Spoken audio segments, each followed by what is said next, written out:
access to local food for our community. For us, our community Tahoe Food Hub is North Lake Tahoe. And we're doing that by building a regional distribution system for small farms. And in that place, we can get you a fair price, represent you, share your story, and help our buyers understand why local food is not only important for our health, our bodies, our economy, and environment. So today's topics, food safety and crop planning. We have our guest speakers today from UC Davis Cooperative Extension, Cindy, Fake and Jim Muck, our small farmer advisor, and our specialty education community outreach specialist. Something like that. Oh, I don't know what they call me. We're going to go back and forth on a PowerPoint, but first I wanted to talk a little bit about the DOT surveys. So, the really good news is most of you have some kind of or plan to have a food safety plan. We are so happy that no one said I'm exempt, because I've heard that from a lot of people.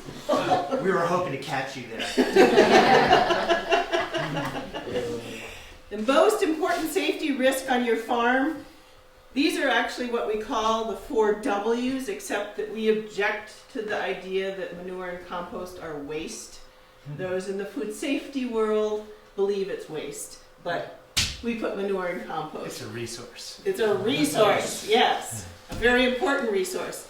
And this is really good. All of these are serious issues, but training your workers is the first line of your food safety plan if you have workers or volunteers. We'll talk about that. Please. Okay, what are the sources of foodborne illness? Bacteria is number 1. Then chemical toxins, including those that come from fungi like botulinum toxin, Shigella, others. Parasites, then viruses, and 4 are unknown. So bacteria are your biggest risk, and that's what we're going to talk about today. What are the things you can do to reduce your risk? So you will primarily want to reduce bacterial risk, yes. So, sources, 46% of multi-state outbreaks of foodborne illness are due to produce. About half of that, 23%, deaths, meat and poultry, 22%, dairy and eggs, and then fish and shellfish, and then there's others that are unknown.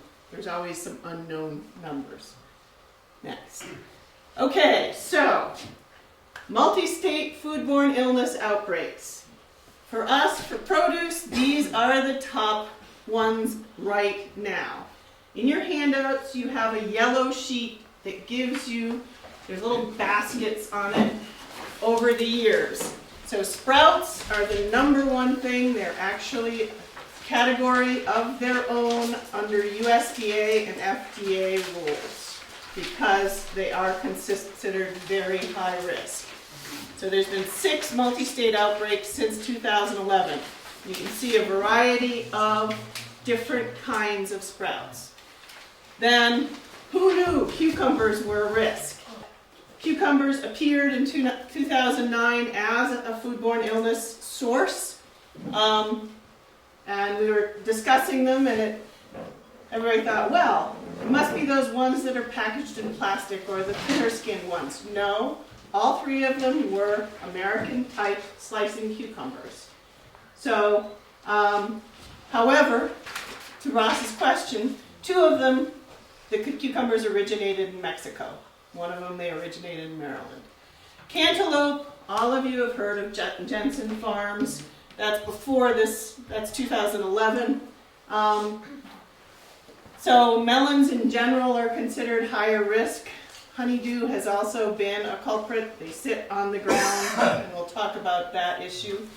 And then lettuce and salad mix. The numbers have declined for both melons and salad mix because they've gotten a lot of attention. The Leafy Green Marketing Agreement deals with salad mix, lettuces, etc. The Jensen Farm outbreak caused a lot of people to change their practices on melons. So what seems to happen is you have a big outbreak, somebody gets in big trouble, and then everybody changes their practices, and so that one declines. So cucumbers started to become more important. Sprouts have always been important. And sprouts are not necessarily farmers. There are other sort of manufacturing centers, food centers that raise sprouts and sell them, and that's where some of the outbreaks come from.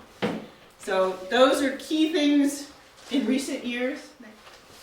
Partly the reason for food safety being a big issue is those outbreaks, and also the Food Safety Modernization Act, which I will call FSMA because I don't want to keep saying Food Safety Modernization Act, implemented January 1st, 2016. So, the produce rule applies to fruits, nuts, and vegetables consumed raw. It does not apply to produce that is, in their words, rarely consumed raw. That includes eggplant, potatoes, pumpkins, rhubarb, sweet potatoes, turnips, winter squash. But the list also includes beets, bok choy, figs, kale, all of which we eat raw. Some of us anyway. If you believe that a product, if you grow sweet potatoes or you grow beets, and you believe your clientele may eat it raw, you need to consider it part of this food safety issue. So if you're interested in the regulation, and you've got two handouts in your packet, one is a flow chart of whether you are covered by this rule, which I'll talk about in a minute, and then there's a second one which is not a very new sheet. It says FDA. The Food Safety Modernization Act is regulated by the Food and Drug Administration, not the USDA, and believe me, that's a good thing, because FDA actually listens. I've been in a lot of conversation with FDA, and they do listen and they do change. So that's a good thing, because USDA maybe would be a little more difficult to deal with. So there's two sheets about that in your packet, and you might want to take a look at the regulation, but we'll talk about it, what you need to really know. So FSMA calls people who are subject to the rule a covered small farm. You are not covered if you have less than $25,000 in gross produce sales per year over the last 3 years.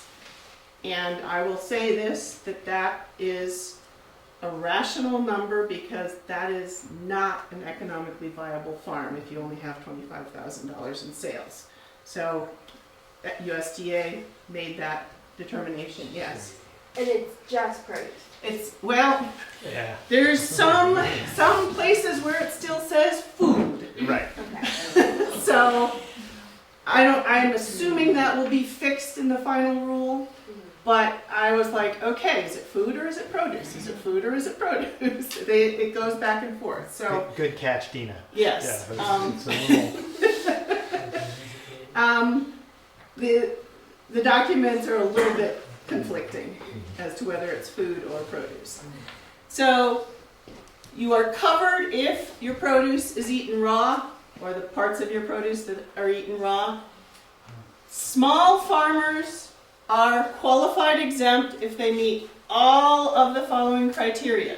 Your total annual, and this still says food sales, are less than $500,000 per year over the last 3 years. So that pretty much covers almost everybody in this area. But the majority of your food, again, it's food, not produce, is sold to qualified end users. So more than 50% is sold to a qualified end user, which is a consumer. So you're selling direct to consumers through a farmer's market, CSA, farm stand, or restaurants or retail food establishments. By retail food establishments, they mean a grocery store, a co-op, some kind of establishment that sells food, produce, and those retail food establishments and restaurants are either in the same state or within 275 miles of your farm. So qualified exempt means that the only thing right in the existing version right now of the rule is that you must label or prominently display, like in a farm stand, the name of your farm, the complete business address, and phone numbers. Ross? What's an example of a non-qualified end user? So a consumer is not a business. So if you are selling to Produce Express and you're selling 51% of your product to Produce Express, you are not a qualified exempt. So a wholesaler, a distributor, and if you're selling to, okay, it's mandarin season, if you're shipping, 70% of your mandarins to the East Coast, you are not qualified exempt. Right. Okay, so it's either distance or a kind of a business of some sort, generally a distributor, a packing house, something else that's not a retail. So it's retail food establishments. So those of you who sell to Briar Patch, to the You're okay. you're okay, because that's a retail food establishment in your area. It's mostly when it goes out of kind of your direct control, so it's gone into a big shipping Yeah. kind of channel, and it Yeah. could go anywhere. Yeah, so you're selling it to Produce Express, and they're selling it on, aggregating it with a bunch of different things, and it's going on to the next, wherever, distribution to a supermarket, and then it may go on to another step as well, so, yeah. Yes? But you can do some of that as long as 51%. Yes, as long as the majority of it is direct sales. Yeah, no, that's okay. Yeah. I'm sorry, I'm a little bit kind of missing the point. Like, what's covered? Like, what is it that as far as like a certain license, or what is it that's? Okay. What are you exempt from, I think he's asking. Yeah. Okay, we're gonna get into some of the rules. Okay. Yeah, but, You're just identifying right now who's. yeah, and the rules are all about, remember those 4 W's? Wherever the 4 W's are, they're all about those things. Yeah. And the wording is a little bit weird when they say covered and not covered, because it suddenly makes you think, oh, it's like an insurance policy. Yeah. I was thinking- Right, so Yeah, these are covered rule- means you gotta follow Okay. the regulations. regulation. Not covered means don't gotta follow. Okay. Yeah. Gotcha. So the regulations are all about water, wildlife, workers, and waste, or manure compost. Actually, FDA calls it manure or compost. They don't call it waste. Yes? Thanks. So the last bullet on the previous Okay. slide Oops, was sorry. talking about labeling. Labeling. So That is the labeling of where?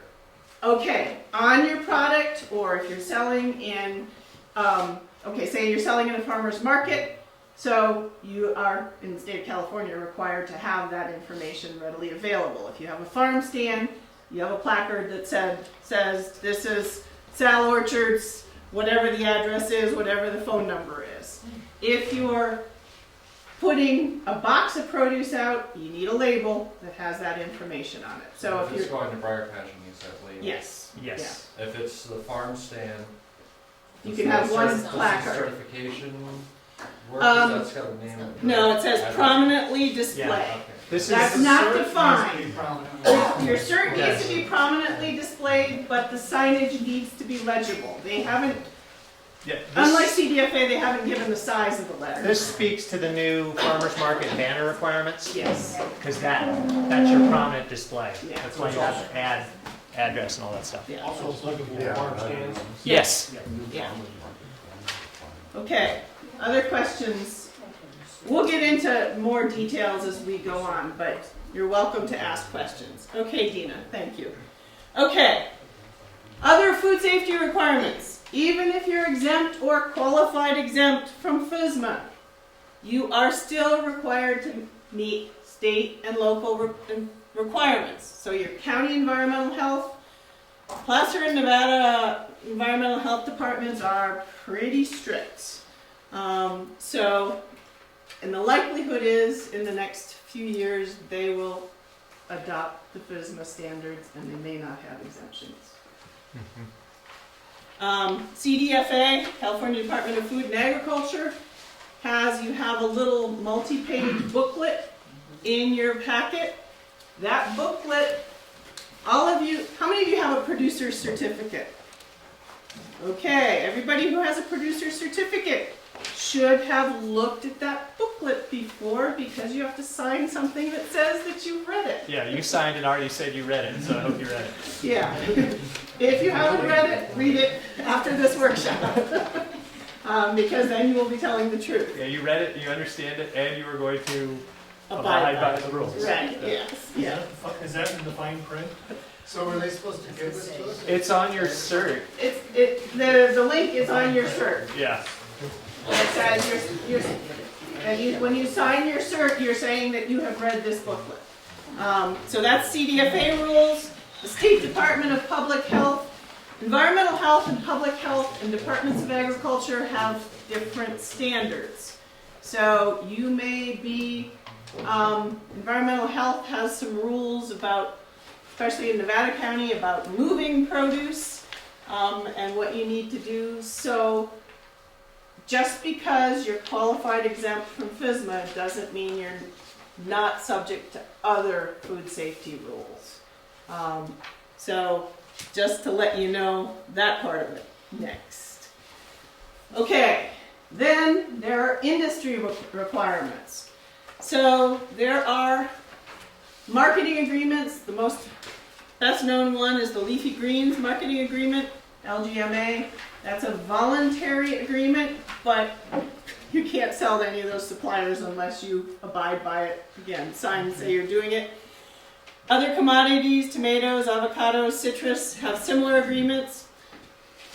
And just for kicks, I put tomato food safety in my browser and I got that picture and I thought it was great. The deal is that many buyers require some kind of certification by a third party auditor. Sometimes they are very specific, Primus Labs, NSF. CDFA will do an audit much more cheaply than anyone else, and it is a USDA certification for that kind of audit. A lot of buyers now that are looking for local just want you to have a farm food safety plan or manual. The audit thing seems to be larger. Buyers, if a grocery chain is buying it as opposed to your local Raley's, because a lot of supermarkets now have a mandate to buy local, and that's from individual stores, not for the whole chain. Often the chain will require an audit.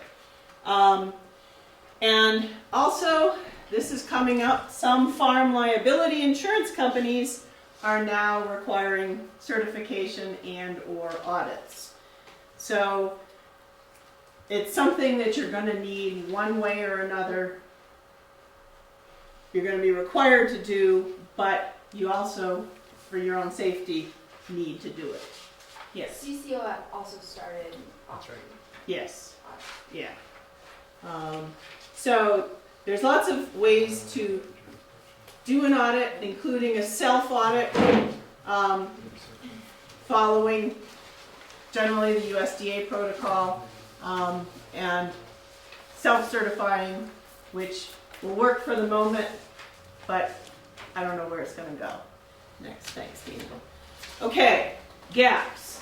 Andrew's going to talk about GAPS certification a little bit later, but GAPS is Good Agricultural Practices, which will reduce the risk of produce contamination and contribute to a safer product. A lot of you are pretty confident somewhat confident that your product is safe.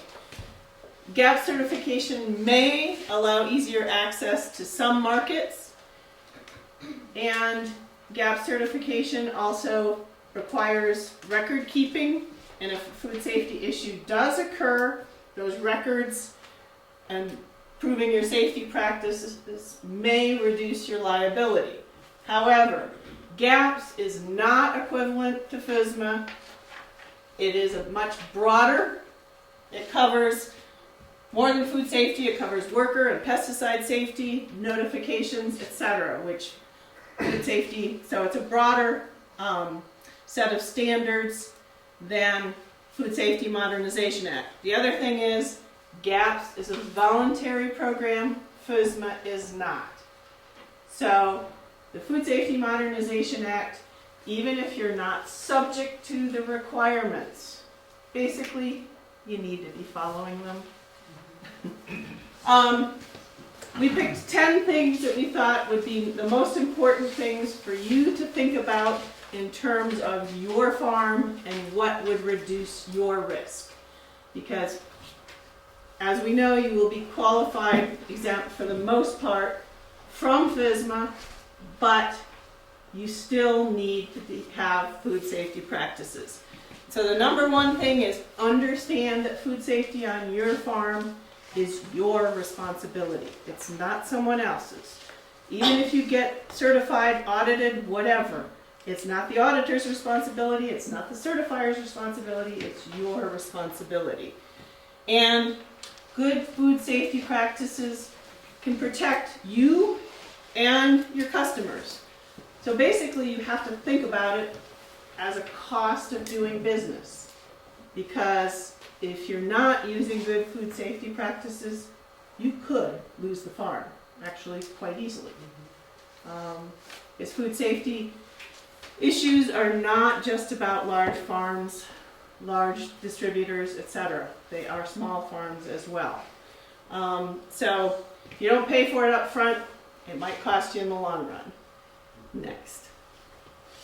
Okay, so I'm giving you the perspective from the small farmer, because in addition to having a long title from the cooperative extension, I am a small farmer. So I grow fresh produce that I sell at farmers markets. I used to run a CSA, and we also grow walnuts that we sell to one of those big, I don't know what you want to call them, distributors. So we are absolutely subject to FSMA on my farm.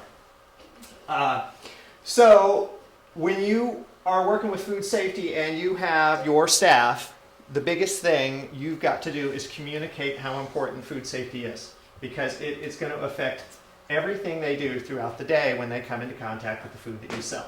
And you've really got to be able to train your staff and communicate with your staff the importance of food safety and vigilance all the time, no matter what. You know, you're all under like tight schedules to hit your deliveries, and so don't let the food safety slip while you're trying to push to get the order, because it doesn't make any sense to get the order and then have an issue come up that basically puts you out of business. So you just really gotta have food safety meetings. And I know probably a lot of you have people that come out and visit your farm periodically. They might come out and work for free because they want to learn how to do stuff. And these people are usually, they have your best interests in mind, and they want to help you. And they think one of the things to do is to make sure that they get absolutely every piece of product that you could sell out of the field and sold. That means they may pick stuff up off the ground. They may do all manner of things. They may not know that touching your hair and picking the lettuce or checking your cell phone and picking the lettuce is a bad idea.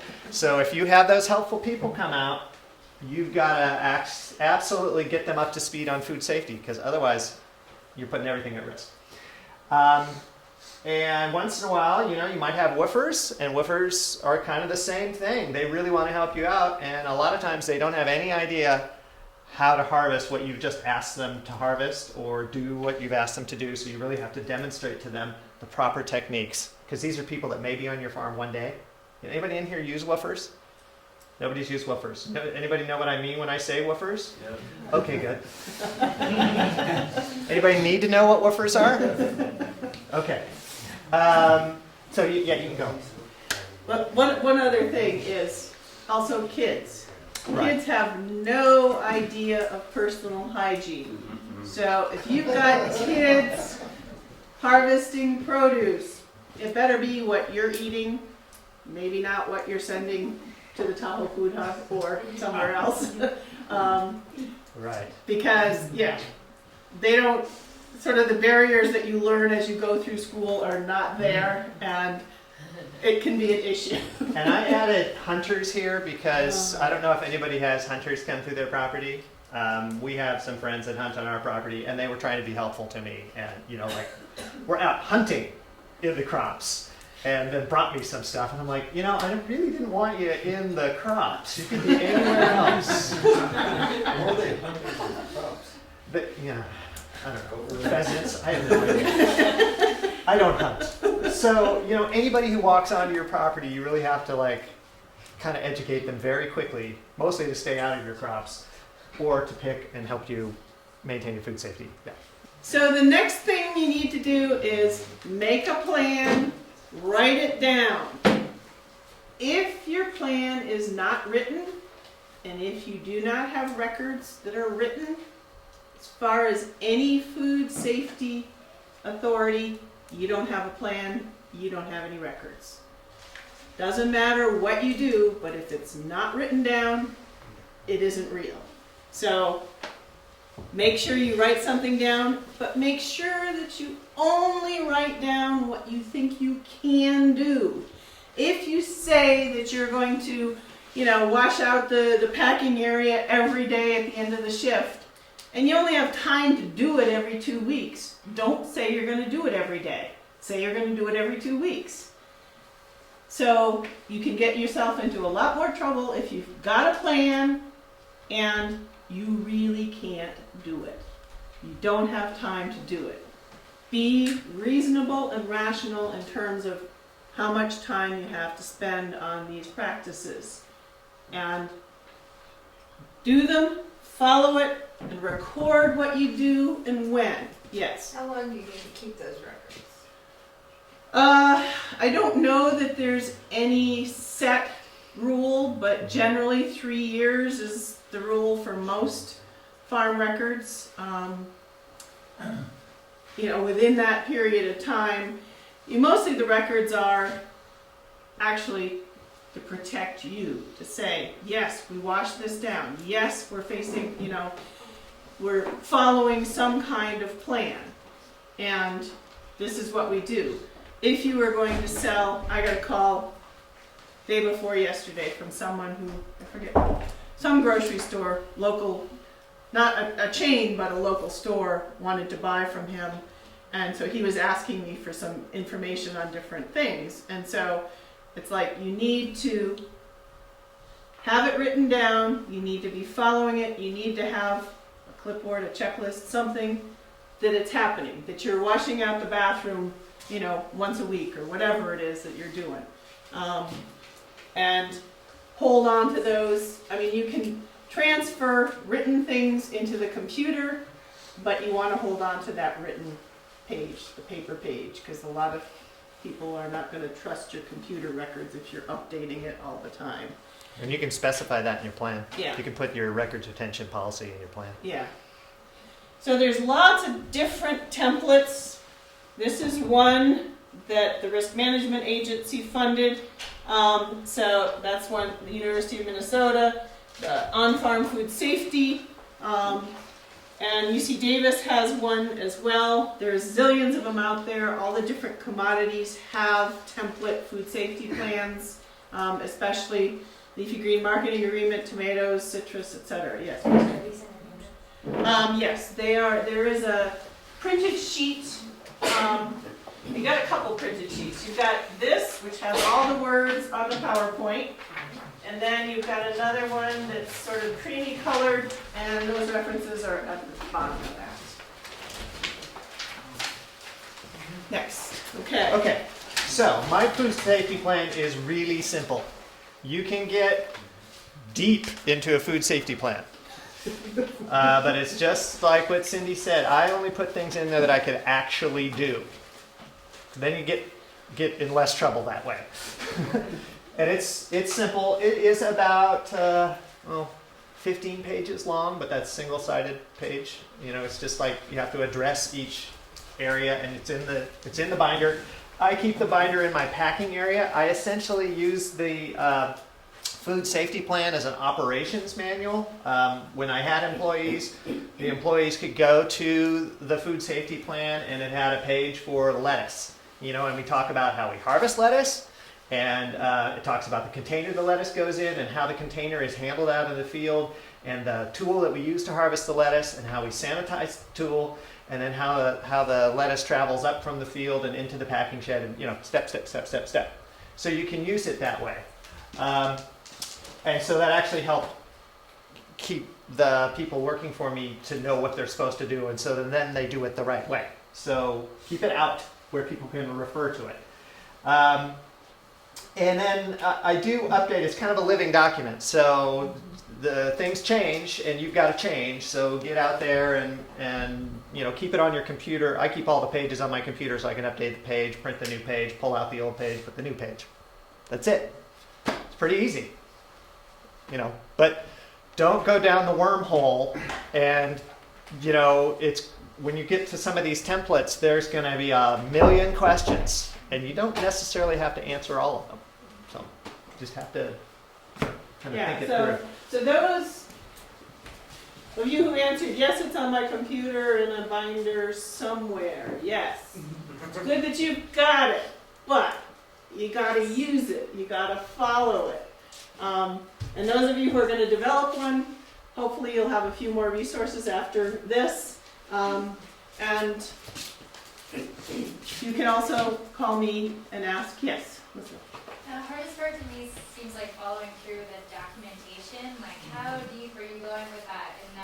In the binder, are you like, yes, we watched this tote today again? That I don't do that. I mean, I have my standard operating procedure, and then I have records of training staff, and I don't do we did this today and this today and this today, because I won't do it.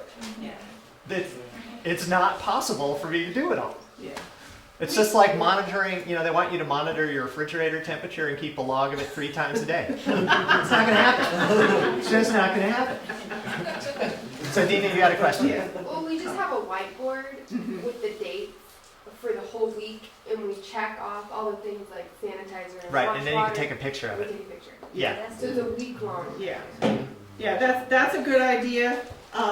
Or, you know, a lot of people have clipboards that you put different things on, and if it says wash out the bathroom, you know, put the week, the whatever, Right. check. Initially. And that's all it is. You know, and that I think for most of you will be fine. If you do at some point go through an audit, they will give you a whole long list of things, and some of the things may not make very much sense to you, and they may not have a lot of application to actual food safety risk. So we're not talking about those things. We're talking about the risks. Yes, Ken. I just wanted to ask if it would be adequate to put a clipboard up like in your bathroom, in the packing area, and various places around that you know you have to clean once in a while in order to make sure it gets initialed that was done. Yeah, sure. It'll work. I just know I'll fall down on that. Yeah. And what I don't want is a half filled out clipboard if I get inspected. Right. So I just don't have one because I know where my weaknesses are. Yeah, so, yeah, I mean, it is key. You've got to be able to do it, so don't make it unreasonable. So like monthly. Would that be You know, required? work. Is a clipboard required? He says that he'd fall down on it. Is it better just Well- to have the binder there Well, so I can say this is what we do? it depends upon who's doing the requiring. Because if it's, you know, just, I don't know, at some point maybe Tahoe Food Hub is going to say, well, we want you to have a food safety plan. Part of a plan is keeping records. So you say, okay, I got this clipboard here, and this shows how often I do this. For some kinds of things, if you are fully subject to FSMA, yeah, you will have to keep some kind of records, but exactly what those are at this point isn't out there. If you're going to be audited, yes, there are actually very, very specific kinds of what the records are, what you have to do, and how often you have to keep it. The minimum that you have to keep those records, how often. So it depends upon who it is and what organization it is. And if you're selling to a grocery store, they may say, this is the plan, you got to follow this. And so, because there are all of these different layers of regulations, we can't specifically say, you have to do this many times, or have these records, or keep the records for 3 years, or 7 years, or whatever. It depends on who is telling you the food safety rules. Yeah. And that's why it sounds like if you're exempt, like probably most of us in the room, it's up to you, you're protecting your own butt by doing all this stuff. Exactly. It's up to you to create your own plan. Yeah. Correct. It's a form of insurance, reducing your liability to show people if there's an incident or if somebody comes out. At some point, I would imagine that the county environmental health is going to, they make site inspections now for hazardous materials. At some point, they are going to start making site inspections for food safety on farms. And at that point, if you say, okay, this is what I do, here are my records, unless they have put in place very specific requirements, that's got to be good enough. You've got a plan. They may say you need to fix this, this, and this, which is very likely to happen, but, basically it's protecting yourself, yes. Is it sort of an unexpected visit, or is it something scheduled typically? It depends. We don't know yet. Yeah, I mean, the hazardous materials, typically they let you know, but not always. The food safety, that's not on the radar right now as far as actual inspections, but it will be coming. I'm sure it will be coming. We'll know better in 2 days, right? Right. Yeah. So my philosophy with the food safety plan is to come up with a plan that covers these things in a system that's workable for me, that I will maintain. And until they tell me different, I'm going to keep the bare minimum of records, because I won't do it otherwise. There's too many other things that are more important. Yeah, and I think in terms of the records, keep what you think are the most important records for your farm.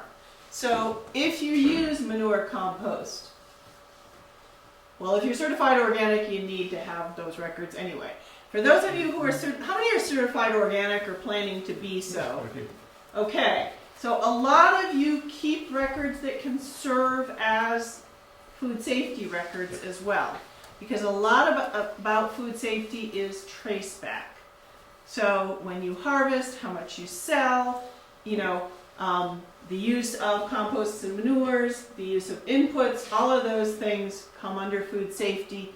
So a lot of those records give you a little bit of an edge on folks who are not certified organic, as far as you're used to record keeping, number one, and number two, a lot of those could fall under the food safety, yes.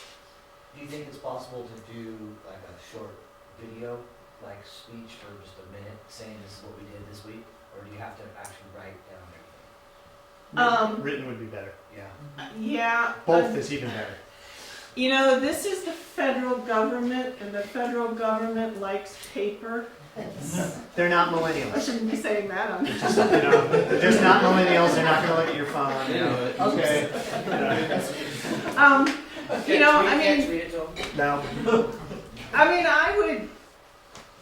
I would start doing that. I think that's actually should be the way a lot of the stuff is done. What Dina's talking about, taking a picture of the board, that makes a lot of sense. Perfect sense. Taking a picture in the field.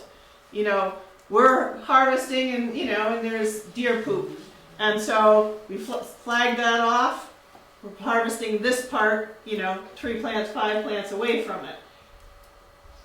So a picture is worth a lot of words and a lot of paper. So showing that you're using good practices, any of that information, were there to be an issue, could be helpful to you in reducing your liability. Okay, so training your workers. Training workers is the easiest, most cost-effective food safety practice that you can have. You need to be talking about hand washing and hygiene practices. Not everybody has a good idea of those. Illness and accident procedures. You cut your hand and the lettuce is all bloody. No, you can't sell that lettuce. What the standard operating procedures for your farm are.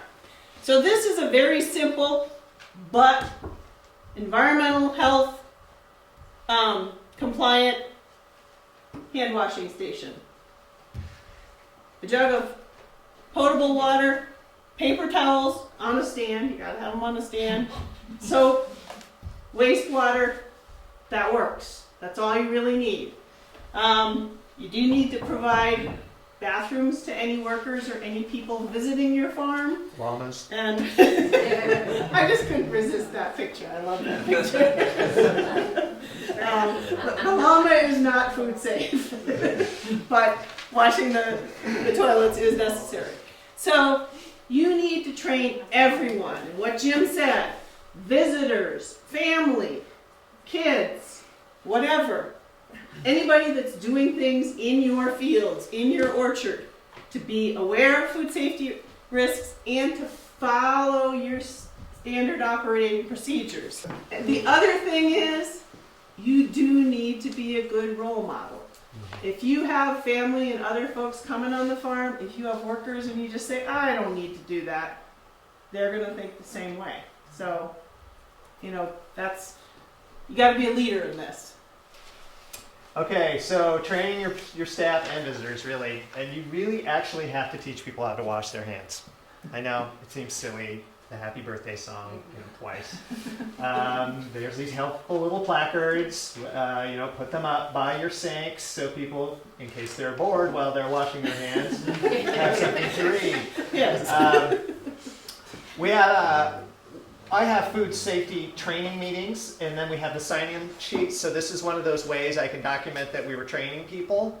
And then I also take pictures usually while people are getting trained, which is tricky since sometimes there's only 2 of us, so one person gets to be in the picture and one person gets to be in the picture when we do selfies washing our hands. And I learned this the hard way a long time ago. As the owner, you need to show how to do it first.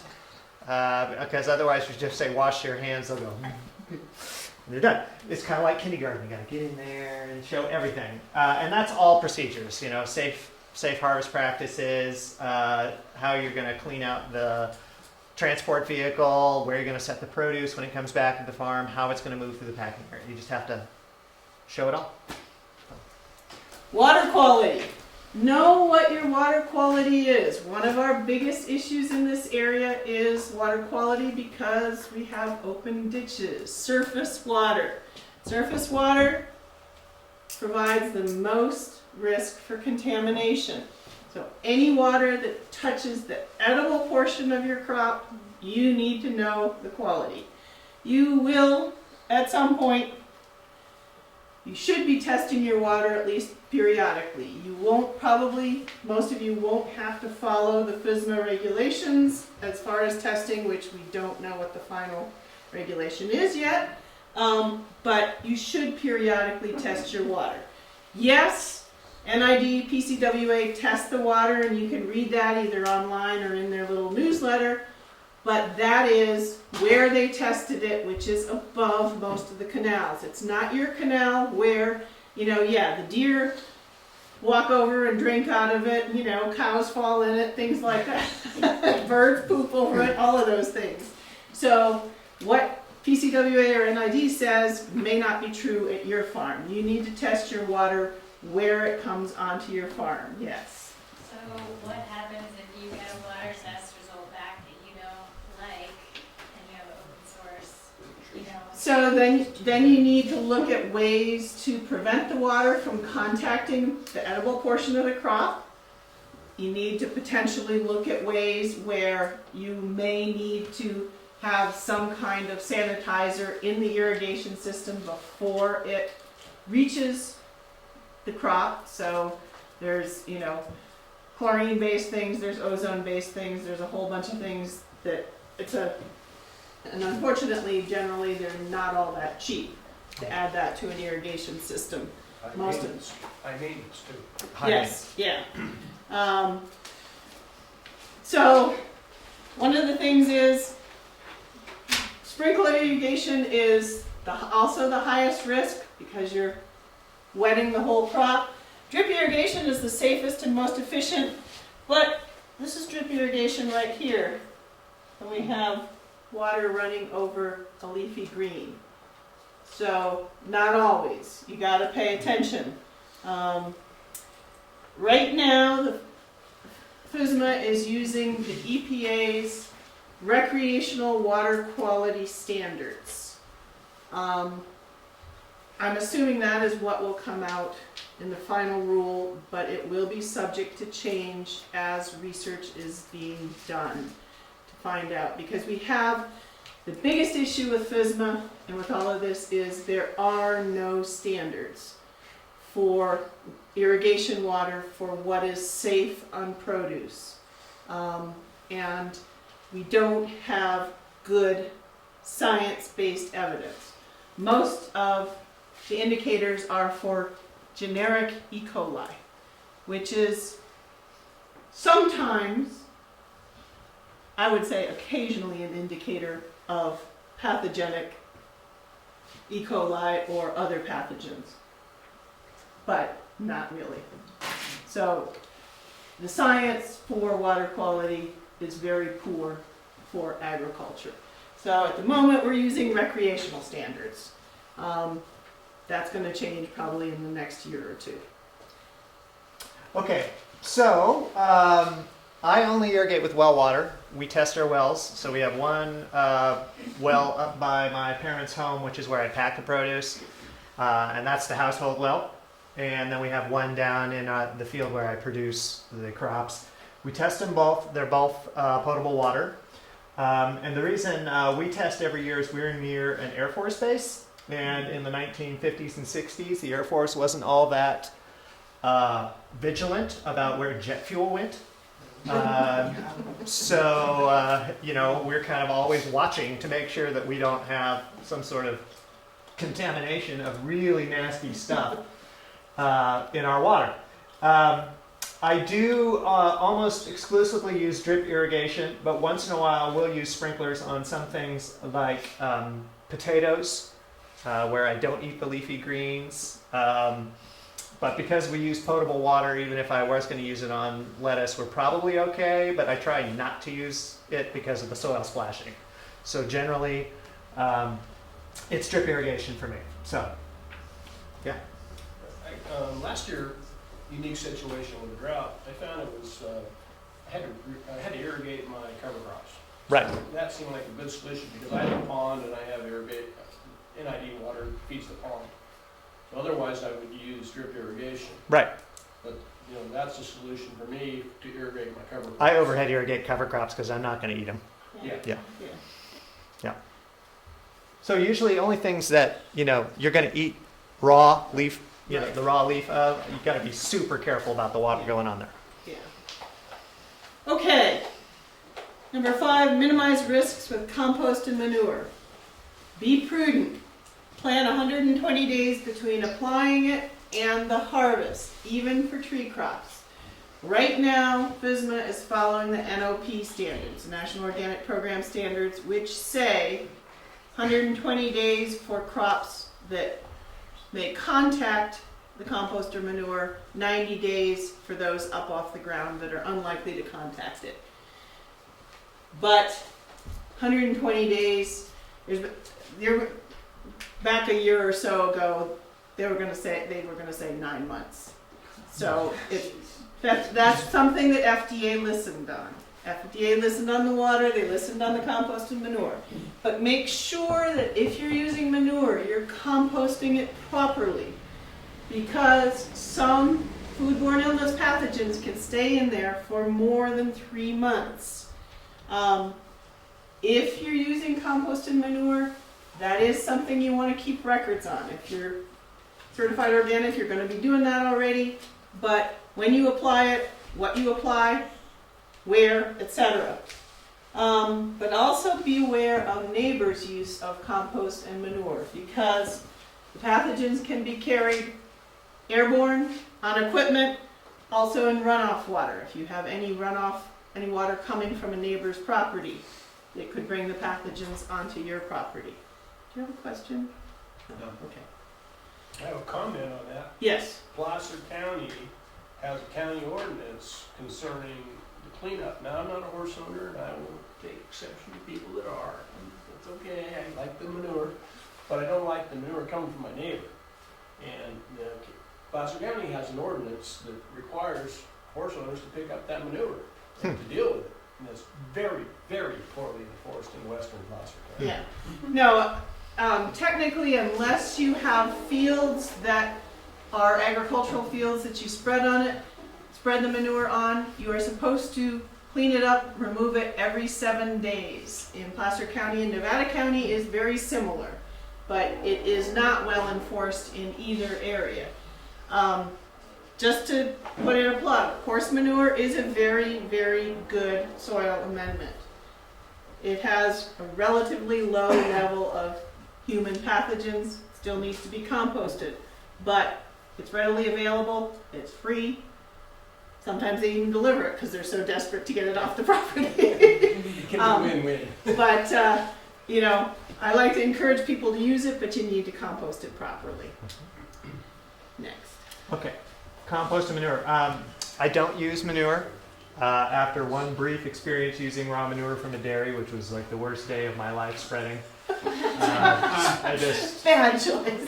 never use manure again, and I got the best crop of weeds ever from that. I do use compost, but I always apply it in the fall.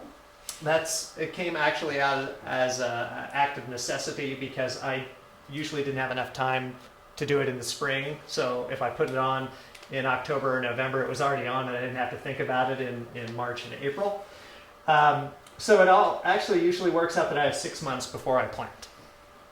But I'm actually no longer using compost in my seed starting mix either. So I don't know if any of you use like Elliott Coleman seed starting recipe for a plant mix. It asks for compost. I took that out of there. So you just have to adjust your recipe a little bit. Is that for food safety reasons? Yeah, exactly. Because that got me, it wasn't 120 days before harvest. Yeah. But that's all referring to compost that includes manure, not just green waste. Well, they call it compost, and so they're not like drawing a fine line between manure-based compost and Like CCOF, I guess, because I'm coming from that standpoint, Yeah. they have the definition of if it includes manure or if it doesn't. right. Yeah. And I think if you're following those, then you've got Yeah. a paper trail, and you can say, well, this is green waste compost, no manure Yeah. in here. As long as it's been made following the NOP standards for compost, yeah. However, green waste manure, if it comes from a municipal source, can be a major food safety hazard because of heavy metals primarily, Right. and pesticides. The compost I was getting was a combination of dairy manure and almond huller trash. So I never knew what was really in it, So I just don't put it in the mix anymore. And in fact, I don't even use compost at all anymore in my fields. It's just more intense cover crop management because I don't like spreading it. I don't like buying it, and I think you can get more out of cover crops. You just have to work a little bit harder at growing cover crops and timing it right. So. Yeah, one more thing on the compost is a lot of OMRI's approved compost does contain municipal waste. So unless they can tell you the source of the feedstock for the compost, you got to think about that. I can tell you from experience in that center, the compost is a unique blend of cadmium potentially sometimes, it's not either. Yeah. No, I mean, it's a whole range, there's like 7. Cadmium, arsenic, lead, a whole heavy metals. A little mercury thrown in there for fun. Yep, yeah, that are in many of the herbicides. So any kind of municipal waste compost, regardless of whether it's OMRI certified, will most likely have that. They're not required to test for those things unless the state finds it in their random testing, which is not very often. Yes? If you buy compost and they call it organic compost, does that mean that it is OMRI, or does that? No. Well, It doesn't. not Because everything. my produce has to be if I call it organic. Right, but OMRI is a business. You have to pay in order for things to be OMRI certified. So there are many organic products that are not OMRI certified, but it should have the USDA organic on it Right. in order for it to be used in certified organic production. But But that also, regardless, we had an incident a few years back here, and there have been other incidents where certified organic growers, the state did random testing, found a pesticide, a commercial synthetic pesticide in a product that came from the compost.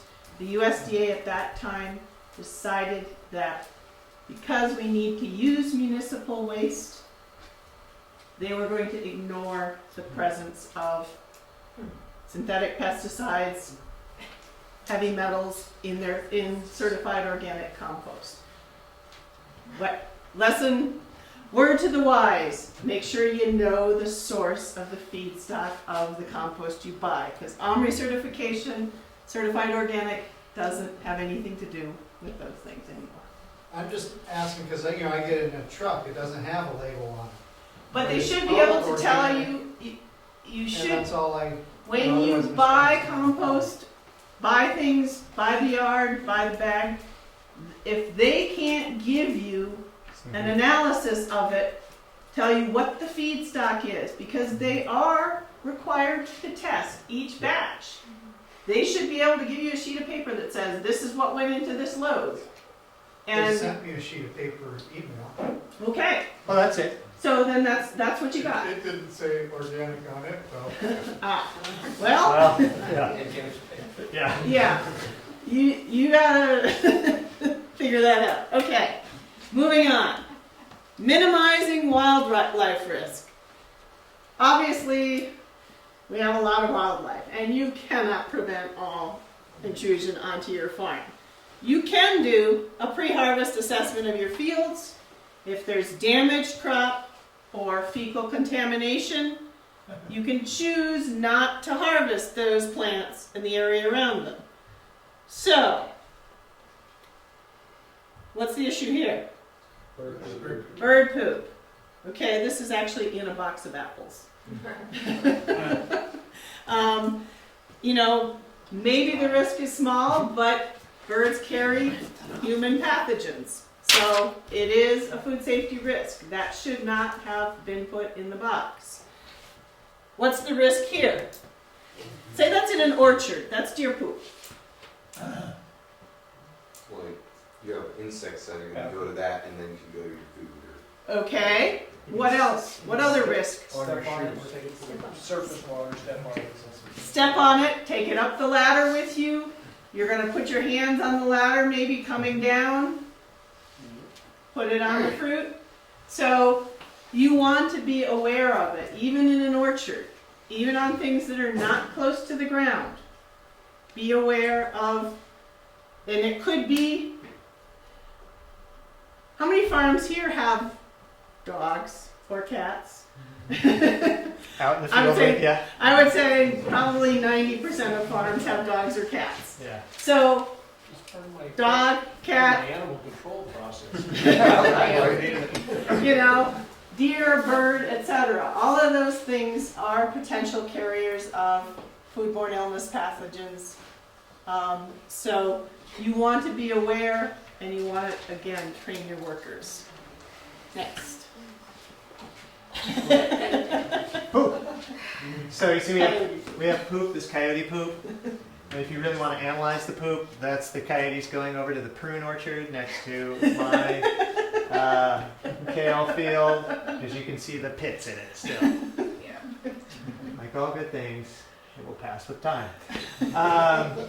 So I have gophers, and the coyotes, like to vary the diet between prunes and gophers apparently. So they come through looking for the gophers, and I appreciate their help in managing the gopher population, but I don't appreciate the coyote poop.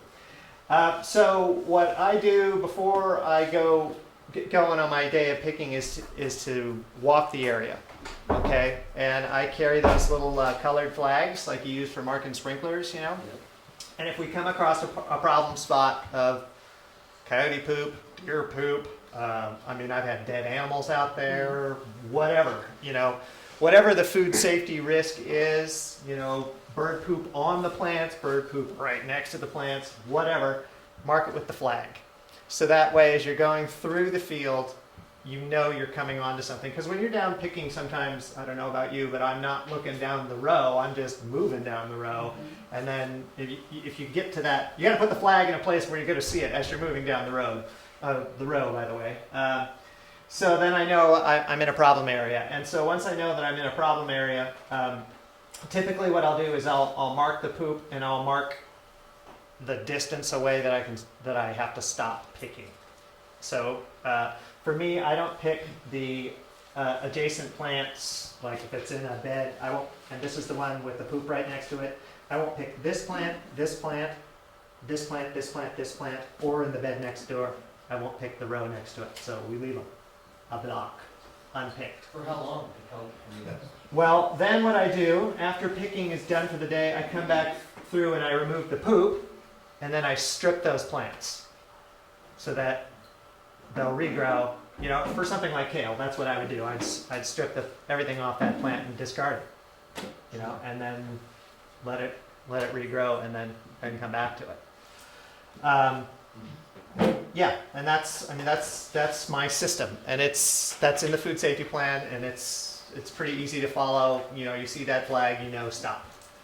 Do you do that for other stuff than kale, like a tomato plant or a whole Yeah. cucumber bush? The whole thing? Walk everything. You strip the whole thing down and don't pick it for... Well, I don't strip all the tomatoes off. Rarely do I have it. Tomatoes is kind of weird. I've never really had anything in tomatoes. Usually it's in the leafy greens. Okay. Yeah, that's a good question, though. I don't know what I would do with a tomato plant if I had poop all over my tomato plant. I'd probably remove the plant, honestly. I've never had that. But Good question. just, Do you do any special fencing around the? No. I don't have any fencing. Yeah, we think of leafy greens as being high risk. Tomatoes are extremely high risk because pathogens enter the tomato through the stem scar. Right. So if you have a bin on the ground, you should never have a bin directly on the ground. It needs to be one bin away from the ground. And if that bin is on the ground, there's poop there, you pick that bin up, you move it, you pick a tomato, you could be putting fecal matter on the tomato. And if you're washing those tomatoes, or if they're moist, you can move bacteria in through the stem scar. True also for slipping melons, and I don't quite know how pathogens enter cucumbers, but clearly they do. Yeah, I wonder if that's the same with cucumbers. Yeah, I don't know. but they don't have a stem scar, No, they so I don't. don't, it could maybe go through the stem itself. Yeah. Which we didn't know. Do those pathogens have to be in the fruit? They could just be on it, correct? They could be on the fruit, but the deal is that external washing of things does not remove all pathogens in some cases because they can move in. I went to this food safety course about a year ago at UC Davis, and they had beautiful electron micrographs of bacteria on various kinds of fruits and vegetables and how they moved directly into the fruit and then how they were distributed within the fruit, which we didn't know that just a few years ago. We just assumed that if it had an intact skin, it was okay. Yeah, it would be safe. Yeah, yes. Isn't not washing those things an option? Yes, not washing those things Because I is an never option. wash any of those things. But it is also something that the vast majority of our consumers do not wash their produce. So it is also up to you to train your consumers. You need to wash your produce because washing produce under running water reduces the pathogen load considerably. There isn't, I don't exactly have exact numbers, but Trevor Suslow, who's the UC Davis food safety expert, also a worldwide food safety expert, he says it's a considerable reduction. Don't know what the number is, but so yeah, washing produce is important, but for you as the grower, particularly like tomatoes are harvested when it's warm. If they're warm and you put them in cold water, they will suck in through the stem scar that water. So if there were any pathogens on the outside, they're now inside. So yeah, if you can avoid washing produce, you're probably better off, but make sure you tell your customers to wash it.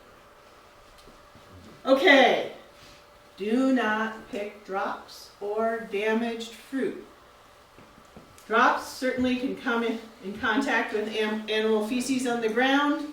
Again, foodborne pathogens, especially bacteria, and bacteria are the #1 source of foodborne illness, can easily enter damaged fruit. You drop a fruit on the ground, it gets tiny microscopic breaks in the skin. Bacteria can move right in. There's plenty of bacteria on the ground if there's fecal matter as well. Could be foodborne pathogens. So grounders, drops, culls, whatever you want to call them, no. They should not be picked. They should not be put in the box. Because especially if you're talking about an area where there might be deer poop, dog poop, whatever, or a high-risk product. So, this kind of goes back mainly to having those people come out and help you. Like your mom really wants your business to survive, and so she's going to pick every absolute thing. I mean, I've had volunteers come out and pick tomatoes, and they, I looked in the box, and the little, the little stem attachment is so brown, it's like a mummy, and I'm thinking, where did you get this? There's only one place they got it, underneath the plant, it was just down there, they picked it up. So, you really got to train, especially the people that are coming to help you, because they may not help you, and it's tempting, you're thinking, boy, I really want to make $1,000 this farmer's market. Well, that tomato looks pretty good, so don't do it. Just resist. Does that apply for grapes, if you're making wine too, if you have, because you sanitize this? That's a great question. Alcohol is a sanitizer, so wine grapes are a little bit different, but the problem also could be you're adding outside yeast, outside things that you don't want in the wine. So generally, no. If it's wine grapes, you want to pick them off the vine because that may ruin the entire batch of wine. And they add a lot of sulfur to wine too. Yeah. So there's a number of phases there's a kill step in winemaking. Raisins used to be made essentially on the ground. I don't know if they still make raisins on the ground. No, right on the vine. Yeah, it's all DOV now. Actually, not all. I've still seen the sheets in some vineyards along. Yeah, lay the paper out and put the raisin. But the sun is also a sanitizer. Yeah. So, post-harvest water. You need to be using potable water for any washing, anything that's going to be contacting the produce immediately before it goes to the consumer, the buyer, whatever. So you need to keep any surface that produce touches clean and sanitized. Those are two different things. So if you're using a sink or a tub of water to wash a batch of produce, add a sanitizer. And monitor the sanitizer levels. But sanitizers do not clean produce. If the produce has a lot of dirt, a lot of debris on it, the sanitizer will not work. So we have our lovely sink here with grunge there and grunge in this sink, so likely in that sink underneath the lettuce too. Staged okay, but So Try to get good examples. what a sanitizer does is it prevents cross-contamination from water or from one piece of produce to another. But if your tables, your sink, are not clean, are full of dirt, the sanitizer does nothing for you. So you need to use detergents to clean the surfaces, then you use the sanitizer in the water. What is the sanitizer? Is it bleach? A sanitizer can be bleach, peroxyacetic acid, and hydrogen peroxide. Those are the main components of most, well, different sanitizer products, but those are generally the three that are used, yes. Do we have to find a food grade one of those? I mean, I can't just go buy Clorox and use that. Okay, hold on. We'll get there in half a second, yes. I was just gonna say Oxidate's a great one. Have you ever Sanidate. Oxidate, Sanidate. Oxidate, Sanidate, yeah. Yeah. Sanidate's more for Sanidate. Peroxyacetic acid. Yeah, that's Yep. kind of the one to use. But Sanidate is actually labeled as a sanitizer for, Okay. There's, Yeah. I get it. there's Alright. Yeah. tsunami, there's and so you need to use, if it's part of your food safety plan, you need to use, this is a pesticide, you need to use it on what it's labeled for. Mm-hmm. Yeah. Question? I was just gonna say, if you're using municipal water. It's potable water, it's tested, it has to be tested regularly, yeah. So, it yeah, better be potable. yeah. Trust in government. Yeah, well, I think in this area, we probably generally can assume that municipal water is potable. In the valley, there are places where it is not necessarily. Okay, let's move on, Jim. Well, I'll launch into my cleaners versus sanitizer talk while that happens. So I come from the brewing industry before I left it all to become a wealthy farmer. There we are. And we spent a lot of time in the brewing industry Right. cleaning and sanitizing. That's mainly what you do throughout the day. So the idea that even if you're using a lot of stainless steel, it's got to be clean first. Yeah. Otherwise, you just add a sanitizer to it, the sanitizer ties up in the soil, does nothing. Absolutely nothing. So make sure you're using food grade detergents on surfaces first. And typically what I do is I rinse, wash, then sanitize. And one of the keys on sanitizing is air drying. You have to have enough time, contact time with the sanitizer on the surface. Wet sanitizer is good, but air dried sanitizer is better. And if you're using containers like harvest containers, flip them over so that the things don't fall back down into them that you just sanitized the container from. So you want to flip stuff over and let it dry and air dry. So Ken, to answer your question, I use bleach. Bleach is really tough on stainless steel, metals of all kinds, strong oxidizer. It's tough on your hands. You know when you have bleach and it feels really slippery? Yeah, it's eating your fingerprints off. So it's pretty strong oxidizer. The reason I use it is easy to get. But you do not want to use household bleach. Household bleach has surfactants in it, and it has odorizers in it, and all sorts of things. You actually have to use germicidal bleach. You can get it at a lot of places. It's labeled for food services as well as for general like sanitizing, like in a hospital. So you can get it. You got to use it at the right concentration. So I use test strips to make sure that we're in the 200 parts per million range on the water. There's Sanidate there, which is great. Peroxyacetic acid sanitizers are great. There are some other things like quaternary ammonia you can use. Some of those are labeled for food and some of those are labeled for surface. So make sure you know when you're using a sanitizer if it can come in contact with the food. Because you can use a surface sanitizer, air dry, then put food on it. But you can't have wet, non-food contact sanitizer on a table and put food on it. Where's Sanidate 5.0 available? I think you have to, I don't know anybody who sells it around here. Services. Oh, they have it. They pretty much have all that Yeah. stuff. Yeah. Just Or other people can order it as well. And is that the one in Sacramento? Yeah. Yeah. yeah, they're the best. Yeah, because Crop production Is services. it relatively expensive? Or? That It's one's gonna- expensive. It's going to be more than No, that one's Clorox. expensive. they are never cheap. But you don't use a lot of You it. don't use very much of it, yeah. You just want to store it well. Yeah, and you know, Ecolab sells stuff, and you have to find your Ecolab representative, and they have food grade, you know, sanitizer and stuff. Yeah. So just to follow on to what Jim said, these are by California law considered pesticides. Therefore, you must follow the label, and you should be reporting their use. Right. Did you say recording or reporting? Reporting. Reporting. So we have to send that to the ag department? Yeah. Yeah. Yeah. Right. Do you have to have a pest ID to use them?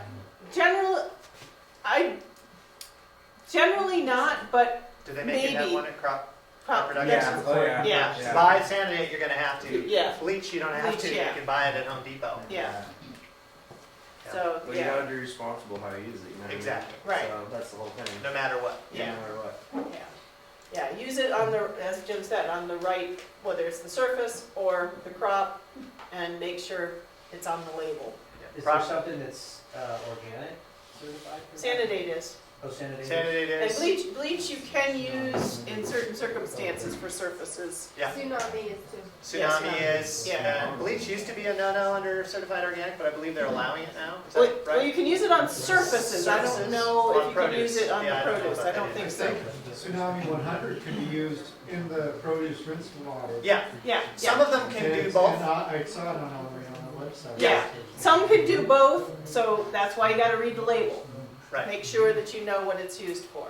And there's a whole world of sanitizers out there, and a lot of them are food grade, but they may not be allowed under your organic certification. Okay. Know how produce moves around your farm and the surfaces it touches.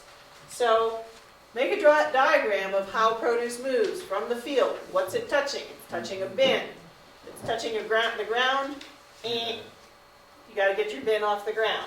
Identify every surface that it's going to touch, from the field all the way to the buyer, to your final handover of it, including packing containers, tables, cooler shelves. That's something that is often neglected, are coolers.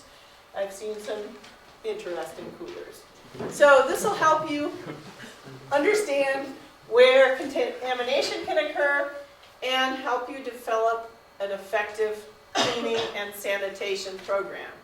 And cleaning and sanitation are two different things.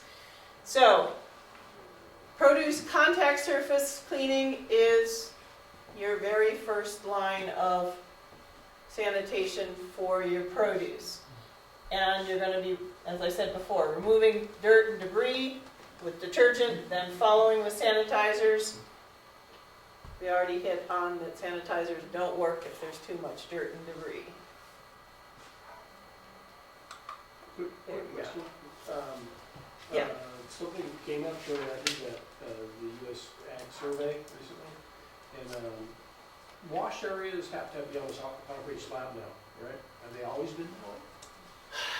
I don't think they used to specify. Well, yeah. I mean, she didn't come out and tell me, the enumerator didn't come out and tell me I had to do that. Yeah. I just But, seen what's out well, there. because I think it's sort of preparing you for FSMA. I mean, basically the same kind of thing happens. Okay, so, you know, you are washing on dirt, you know, just under an awning or something, and say you dump water and the water splashes up and splashes soil up onto the, you may have contaminated something. So, yeah, I mean, all of these things are going to become more, you just want to look at reducing your risk as much as possible, as cheaply as possible, and as simply as possible. That's not going to take days, weeks, hours.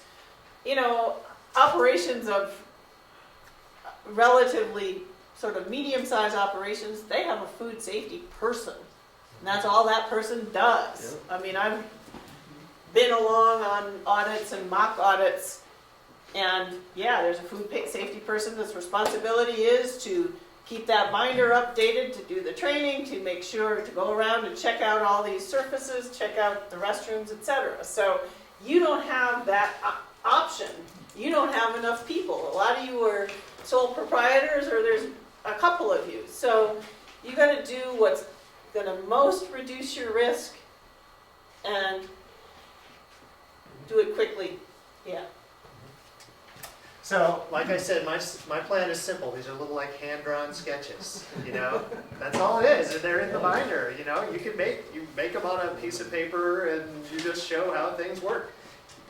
The key is you've documented it and you've thought it through, and that's, you know, what you can demonstrate. So, I just have a diagram, and if I change something around, then I make a new pencil diagram. I mean, that's just how it is. Boxes, arrows, you know, I do have to add cooler shelves, apparently, I forgot that. And then we just use it to drive your routine. So when you've got employees or someone helping you on the farm, you know, they need to know that this is where you always park, and this is where you always unload, and this is how the produce follows from table to sink to table to table to box to, you know, blah, blah, blah, blah. So it's not hard. You just got to run it through in your mind that this is what you do, and this is your process, and this is what you're going to follow. Yeah. And the systematizing it is going to reduce the amount of time and, you know, make it clear this is what needs to be done. Okay, we're up to number 10. Yay! You need to know which produce is higher risk and focus on reducing those risks. So, higher risk produce, produce eaten raw, produce that contacts the soil directly, produce that's harder to wash, salad mix, lettuces, strawberries. Strawberries because the outside, all those little seeds are going to potentially harbor bacteria, other things. Cantaloupe. Melons in general, because they're generally on the ground, but cantaloupe or any cantaloupe type melons that have the netting, they are more likely to trap pathogens within the netting. So look at those kinds of things. But remember, tomatoes are at the top of the list of food safety issues, and cucumbers as well. So cucumbers are on the ground, tomatoes are not, but tomatoes have that stem scar. So don't assume that just because the skin is smooth that it is low risk. You know, cucumbers have just come to the forefront in the last few years. Don't know what's coming up next. So could be something else that you don't even think about. So the lower risk is the produce that has a kill step. That is, it gets cooked. It gets processed in a way that's going to reduce the pathogen load. So those are the things like the potatoes, the eggplant, the sweet potatoes mostly, winter squash, things like that. So if you grow winter squash, for example, I got a call about that a week or so ago. Don't wash it, just rub it off with towels, with white gloves, with whatever. You get it wet, you're creating a bigger problem. Just, you know, minimize the washing except for the things that really need to be washed. Next.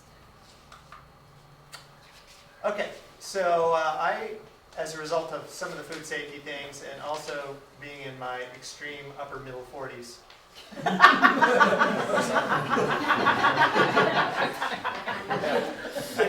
I turned 49 last Thursday, so that's my extreme upper middle 40s. I've changed some of the crops that I grow.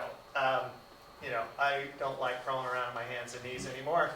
And I like things that get picked up by machines. So things like sweet potatoes, potatoes are more the direction I'm moving, and it gets me away from a lot of those higher risk foods. So that's just kind of a decision I made based on food safety as well as physical ability.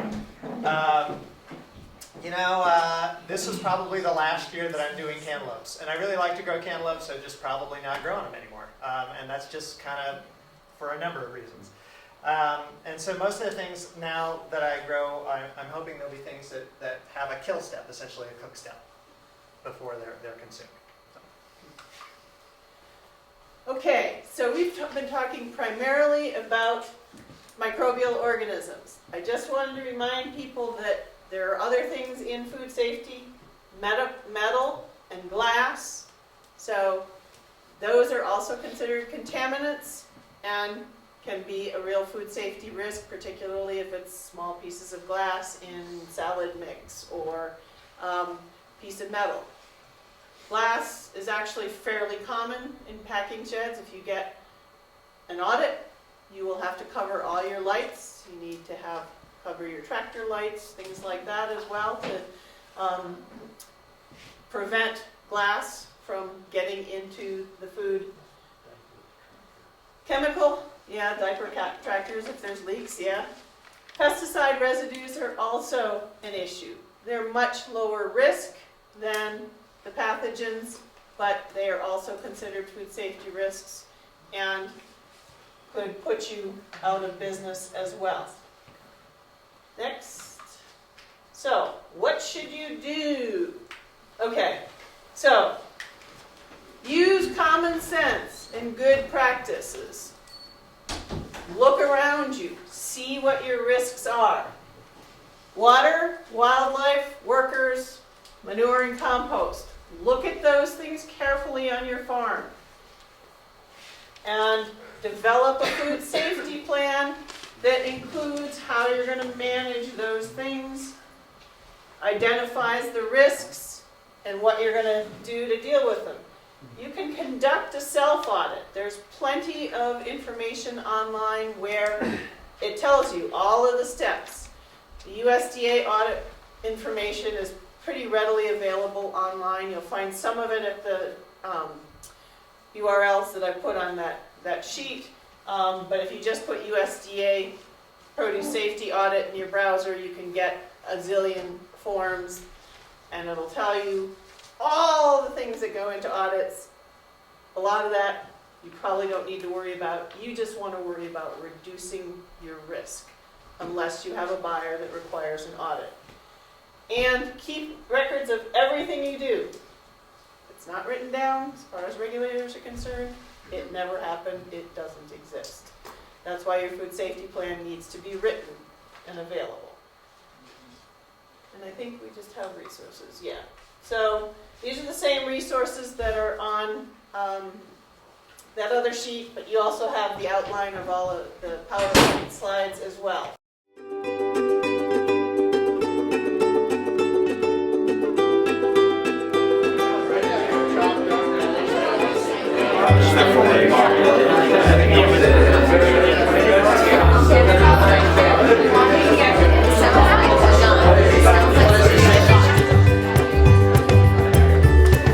So their scenario was a farmer's market customer is reaching into each of your open bags of salad mix and sampling a few leaves from each. What do? First, you politely ask the customer to stop. You can offer up an explanation if you need to, blame it on the government or whatever you need to do. And then remove the packages that were touched, the packages that the bags that they actually put their hand into. Moving forward for the next market, you'll want to seal or close your bag somehow. I think since they have to be labeled with the sticker anyway, you could just use the sticker to close the bag probably. And if you want to, if it's worthwhile with all the rules that apply, you can prepare some proper samples. Anything to add to that? Any other ideas of what you should do immediately? Yes, Steve? Oh, immediately. Or Move the long. bags farther away from the customer. Okay, that's a good idea. Anything else? Yeah. Throw out. Throw out the store. Make them buy it. You bought it. Okay, it's, yeah, okay, but if you're counting on a customer-farmer relationship, Yeah, the relationship is what I was thinking of when I said, if you need to blame the government, just do that. yeah, but yeah, I mean, all the rules. you know, sorry. I would explain to them, food safety is a big issue for us because there's a lot of regulation, and unfortunately we can't allow you to do that because that's what the regulations say. Exactly. Okay, the yellow one. The scenario was, thank you, Stu. There was a break in your header. Yes. Well done, Orange. Yes. And irrigation water is spraying over half of your kale crop. The kale is mature and needs to be harvested this week. What do you do? So, previously determine the quality of your water, so you know what's in it, and stop the leak. Make the repair. Here, mark the area. Comes here before you make the repair, and then make the repair. Don't harvest the area. Harvest from only the unaffected area. And all of this helps you buy time, so that sun and all that can, depending on what's in your water. So what they feel daily to see where the leaks are and things like that. Water testing and irrigation system maintained. Great. Thank you, Mus. Okay, blue. Blue is, what's the scenario? A flock of starlings moves into your orchard right before apple harvest. You know they're pooping. What do you do? Well, for the immediate, we put up scare balls, mylar reflective stuff, and do all the stuff to scare them away. But they're already pooping, so we have to train. Oh, one of them suggested hire a falconer. And the propane cannons was a good one too. So like I think every 3 minutes to make a gunshot sound. Don't pick the poopy apples. So you have to train all your employees not to pick the poopy apples. That means they're going to have to turn around 360 degrees, look all the way around them, and make sure that they don't have any glancing blows as well.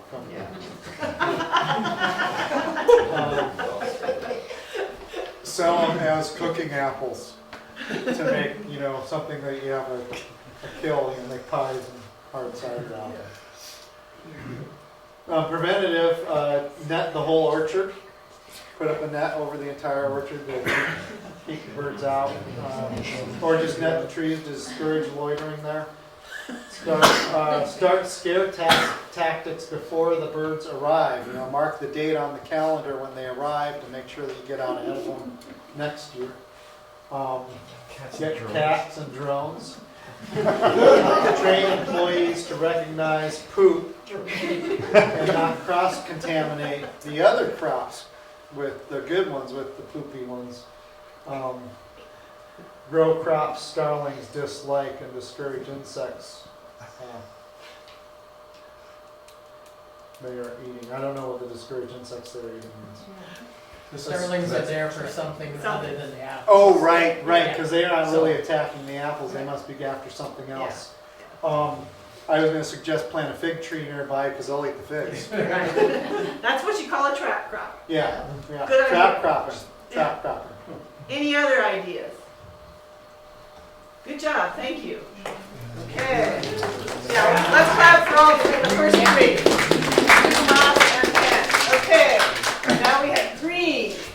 While you were washing produce in your packing shed, a mason jar drinking glass. We all know that everybody uses mason jars for drinking glasses. Falls into the sink and shatters. You're not sure, but glass may be in the sink with the produce. What do? You stop what you're doing and discard the produce in the sink.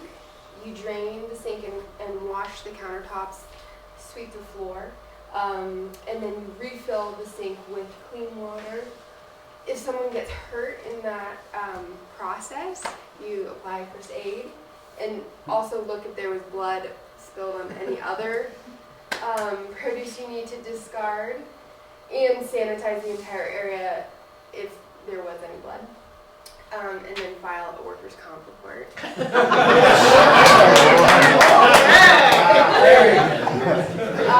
And then you ban glass in the packing area, the washing area, the cooler, the field, and the greenhouse.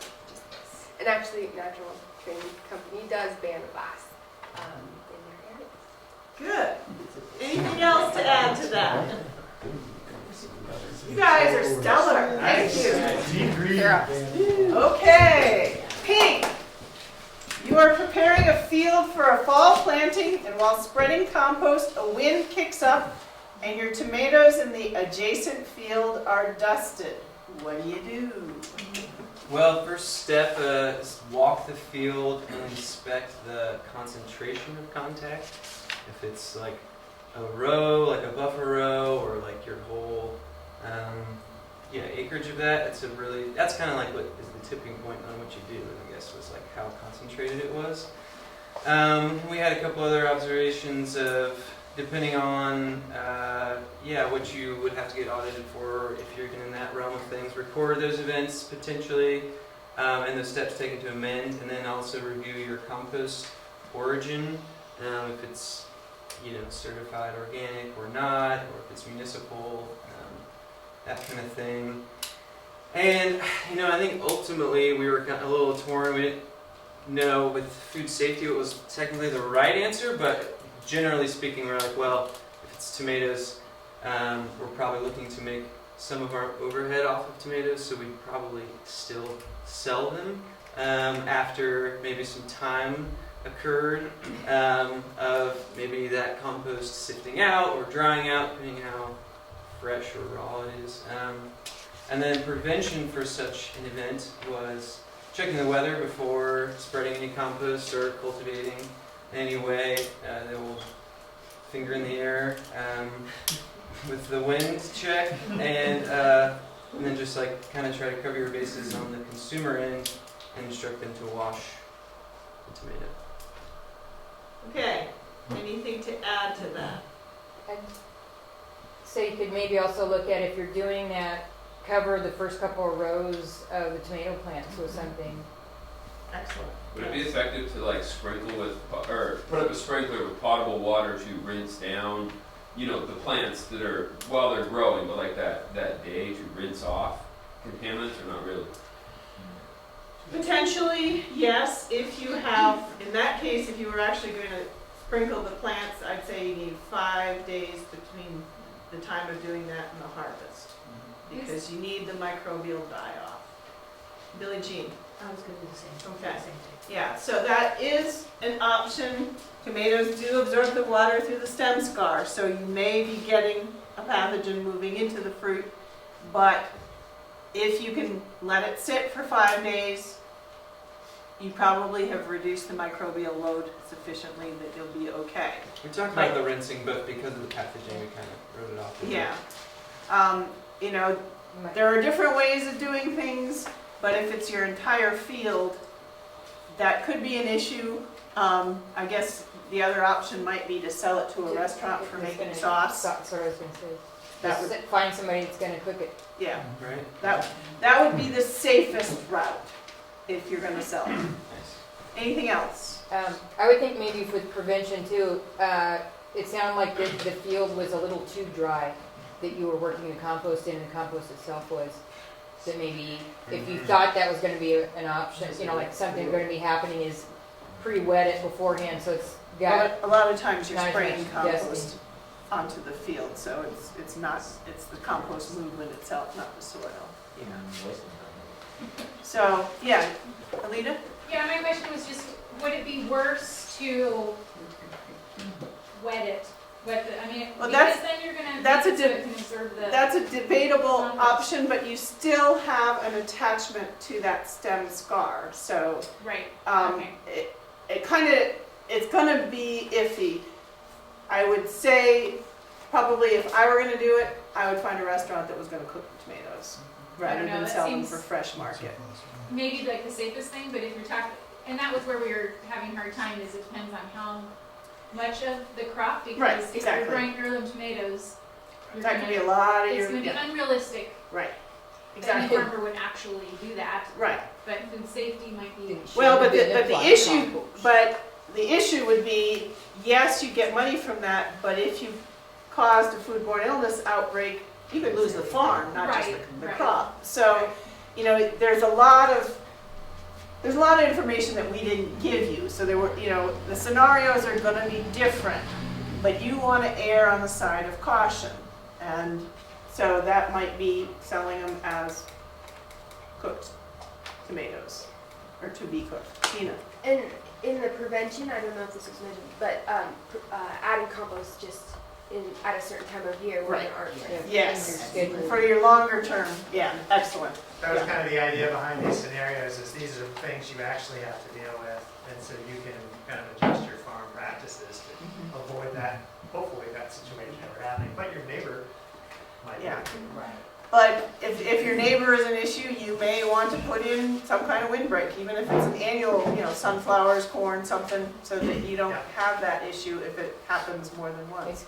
Stu, you had something? Yeah, for the tomato example and the apple example, it seems like it would be kind of a hard sell to say, hey, we've got some contaminated produce here. Do you want to buy it?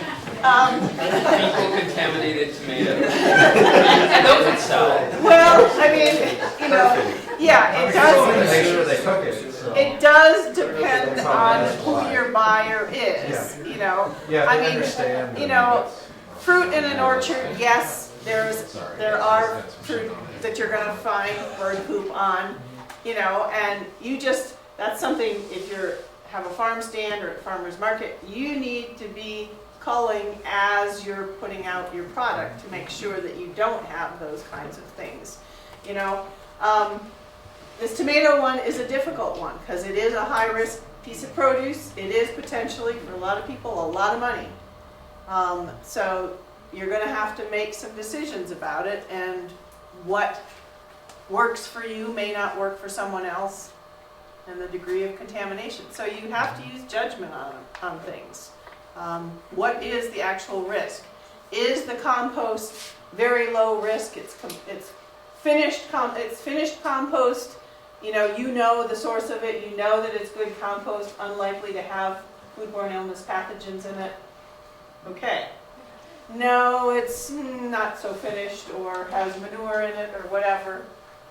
Yeah. So there's a lot of variables here. You notice that one of your employees who is almost finished harvesting an important restaurant order is clearly sick. What do you do? Okay, well, we call this case of a sick employee. We had a pretty stellar team. So I think what we're most concerned about is, their sanitation practice for the day. What did they do? What did they do that day to prevent themselves from participating in their workforce? Did they go through their checklist of, okay, I'm sick, or did I wash my hands, or what did they do originally before they started working? And then what have they touched? Where did they go? What did they touch? Who did they contact? Did they make contact with anybody else personally? And then we went to what crop did they harvest? Where did they actually have their hands on? Kind of we're tracking down what they did that day, I guess you could say. And then beyond that, I think we just kind of came to the conclusion to send them home at that point. Okay. In the longer term? And then preventing, more food safety training from the management to make it aware that, hey, if you're coming on to our site and you're sick, you got to tell us or don't show up or something. Hold them accountable, maybe, write them up for something like that. Alex said something about maybe, you do certain things a certain number of times, you get written up, or you hold them accountable for making sure they don't come on site. And then update your standard plan and food safety checks and balances. Maybe the management can do more things for checklists for them to come in. Better management.